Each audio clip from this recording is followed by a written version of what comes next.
Cinema అనేది వాళ్ళ సొంత ఇది డబ్బులు పెట్టి తీసుకుంటారు, జనాల్లో ఏమి బలవంతం చేయట్లేదు, వాళ్ళు ఇష్టపడితే చూస్తారు లేకపోతే లేదనేది నిర్మాతల మాట. ఈయన చట్టవిరుద్ధంగా ఇది ఐటీ యాక్ట్ ప్రకారం ఈయన రవేనే కాదు ఎవరైనా సరే సినిమాని పైరసీ చేయడం అనేది నేరం, చట్టరీత్యా నేరం. సినిమాలు తీసుకొని వాళ్ళ ఇంట్లో ఆడించుకోమనండి, ఆడి సొంత విషయం. సినిమాలు తీసుకోనండి, ఇంట్లో ఆడించుకోమన్నాడు టీవీ పెట్టి. ఇది పబ్లిక్ హాల్లోకి వచ్చిందంటే పబ్లిక్ అవుద్ది, పబ్లిక్ కూడా చూడాలి. ఈయన ఈ పబ్లిక్ కూడా దృష్టిలో పెట్టుకోవాలి. పబ్లిక్ డబ్బు ఇస్తేనే కదా నువ్వు అంత ఇస్తాను, మరి అలా పబ్లిక్ని ఆలోచన చెప్పేది ఎలా సార్? అంతేనా? అటు సొంతంగా సినిమా తీసుకొని సొంత ఇంట్లో వేసుకొని చూసుకోమన్నాను, అది సొంతం. ఇది బయటకు థియేటర్లకు వదులుతుంట కాబట్టి పబ్లిక్ ఏమైనా పడాలా అంటే ఏం చేయాలంటారు మీరు? రేట్లు నిర్మాతలతో తప్పండి, తక్కువ యాక్సేషన్ది, తక్కువ డబ్బు ఇచ్చి విదేశాలకు వెళ్ళక్కర్లేదు, విదేశాలకు వెళ్ళి తీయక్కర్లేదు.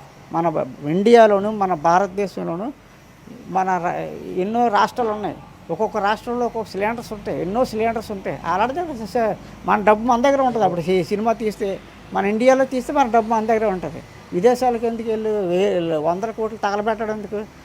ఇక్కడ తీయండి. ఇదివరకు పాత సినిమాలు ఉండేవి, మన రాష్ట్రంలోనే తీశారు, మన స్టూడియోల్లోనే తీశారు, ఎంత చక్కగా ఆడేవి. సో అబ్బా ఎంత బాగుంది అనుకున్నారు. అలాంటిదేమో సినిమాకి వెళ్తే వెళ్ళాలనిపిస్తుంది, వెళ్ళిన తర్వాత ఎందుకురా కారం వెళ్ళాం అనిపిస్తుంది. పెద్ద సౌండ్లు రేట్ ఎక్కువ పెట్టడం అనేది తప్పు అంటారు మీరు? ముమ్మాటికి రేట్ ఎక్కడో కాదు, వాళ్ళు బాగా అక్కడ పెంచేస్తున్నారు, ఆ డబ్బు ఏమో ప్రజల మీద వేసేస్తున్నారు. అంత డబ్బు ఎక్కడం ఎందుకు, ప్రజల మీద వేసేయడం ఎందుకు? మీరు అక్కడ తక్కువ తీయండి, తక్కువ మంది బోల్డ్ మంది వస్తారు సార్. ఇప్పుడు చెప్పాను కదా, బోల్డ్ మంది వస్తారు యాక్ట్ చేయడానికి. ఇప్పుడు అంటే మీ అబ్బాయి పైరసీ చేసి ప్రజలకి తక్కువగా చూపిస్తున్నాడు అనేది మంచిదేనా, సమర్థిస్తున్నారా? మీరు అడిగారని నేను చెప్పాను సార్, అది మంచిదని నేను అన్న, చెడ్డదని అన్నాను. డబ్బు ఉన్నవాడికి అది చెడ్డది, డబ్బు లేనివాడు పేదవాడికి మంచిది. అది మంచి చెడ్డ చెప్పినంత వాడిని కాదు. ఆ పోలీసులు, న్యాయస్థానాలు, కోర్టులు అన్నీ ఉన్నాయి, వాళ్ళు చూసుకుంటారు. అలాంటి మంచి చట్టాలు చెప్పేవాడిని కాదు నేను.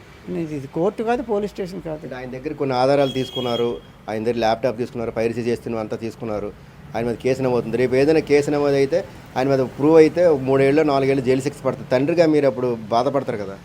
బాధపడడం తప్ప చేసేది ఏమి లేదు, బాధపడడం తప్ప చేసేది సున్నా ఏమీ చేయలేము. కాకపోతే వాళ్ళకు రిక్వెస్ట్ చేసేది ఏంటంటే ఆయన కొద్దిగా ఇబ్బంది పెట్టకుండా అవసరమైతే 2 జల్లలు కొట్టండి, తప్పులేదు. కొట్టి ఎప్పుడు ఇలాంటి పనులు చేయకు అని వార్నింగ్ ఇచ్చి వదిలేయండి. అది వదిలేయండి కాదు, ఏదో తక్కువ శిక్ష పడేటట్టు చూడండి.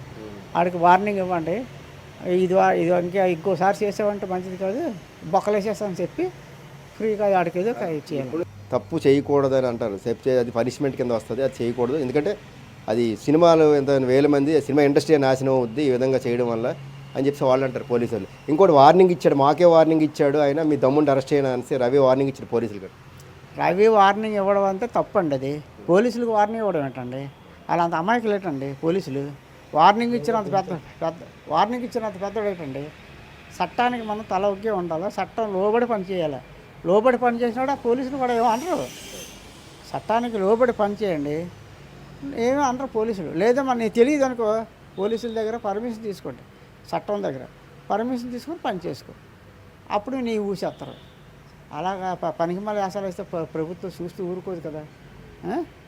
అందుగురించి మనం అలాంటి పని చేయకూడదు. నిర్మాతలు కొంతమంది ఆయన్ని ఎన్కౌంటర్ చేయాలి, ఆయన సినిమాని నాశనం చేస్తున్నాడని కొంతమంది నిర్మాతలు అంటున్నారు, ఏమంటారు తండ్రి గారు? ఆ నిర్మాతలు ఎదవాలి కాబట్టి అలా మాట్లాడారు. ఆడికి బ్లాక్ మనీలు ఉంటాయి, వాళ్ళకి ఒక 500 కోట్లు ఎట్టి తీస్తారు, 1000 కోట్లు కావాలి వాళ్ళకి. ఇది వైట్ మనీగా చేసుకుంటారు. అప్పుడు బ్లాక్ మనీ ఉంటుంది కాబట్టి వైట్ మనీ చేసుకుంటారు. ఆడికి నష్టం కలుగుతుంది, ఆడు అంటాడు బాధ కలుగుతుంది. పేదోడు అంట కదా, పేదోడికి ఏం పని అనడానికి. కాబట్టి నేను వాళ్ళని అన్న ఇల్లు అన్నాను, నన్ను అన్నాడు కాబట్టి నేను అంటున్నాను, నా కొడుకుని నన్ను అన్నాడు కాబట్టి అంటున్నాను. అంతవరకే. ఎన్కౌంటర్ చేయాలన్నోడిని, ఉరి తీయాలన్నోడిని ఆడిని ఎన్కౌంటర్ చేసి ఆడిని ఉరి తీసేస్తే అప్పుడు ఆ బాధ ఏటో ఆ నొప్పి ఏటో ఆడికి తెలుస్తుంది. మీ కొడుకుని కలిసే అవకాశం వస్తే మీరు ఏం చెప్తారు? మీ కొడుకుని మీరు కలిసి రండి తండ్రిగా అని పిలిచారు అనుకోండి పోలీసులు, మీరు కలిసే అవకాశం వస్తే ఏం చెప్తారు రవికి? బాబు నేను రాలేను, నా ఆరోగ్యం బాగోలేదు, ఏమైనా అడిగితే ఫోన్లో అడగండి, నేను చెప్తాను.